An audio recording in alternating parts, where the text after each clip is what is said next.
In a small town named Hollow Haven, Jane and Edward Thornton were startled awake by the distant faint cries of their daughter Lucy. Edward, wiping the sleep from his eyes, tried to locate the source of the sound. The eerie cry seemed to be coming from nearby, yet sounded miles away. "No sign of her," Edward exclaimed, his heart racing. In desperation, Edward called their wise old neighbor, Mr. Hawthorne, who was known to have a vast knowledge of unusual phenomena.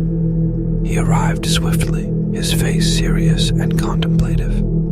After listening to their story, he carefully moved the bed and, using candles, marked the areas around it. When that yielded no clues, he turned his attention to the bedroom wall.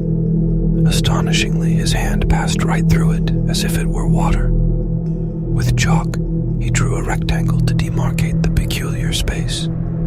"Sometimes," he began, "spaces we live in intertwine with other, unknown realms." His voice was grave. "Beyond this passage may lie a reality unlike ours, and if we venture too deep, we may never find our way back."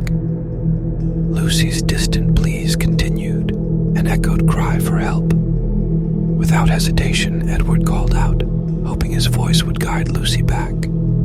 As the cries grew closer, Edward, against Mr. Hawthorne's cautionary words, reached into the ethereal portal and suddenly found himself in an odd, shimmering expanse. Everything seemed fluid and amorphous, shifting unpredictably. The landscape tumbled and twirled, leaving Edward disoriented. "Stay still," Mr. Hawthorne's voice echoed. Squinting, Edward could see the faint outlines of his daughter Lucy. As he beckoned her closer, Mr. Hawthorne's voice grew urgent, urging him to hurry. As Lucy reached out to him, strong hands gripped Edward, pulling them both back into the familiarity of their bedroom. Jane, tears of relief in her eyes, hugged Lucy tightly. Mr. Hawthorne, panting, said, "You were only halfway through, Edward. The portal was shrinking, and if we'd waited even a moment longer, your body would have been sliced and split between two worlds." Edward, filled with gratitude, clutched his family close, realizing how close they had come to an eternal separation. The chalk-marked portal on the wall now appeared solid,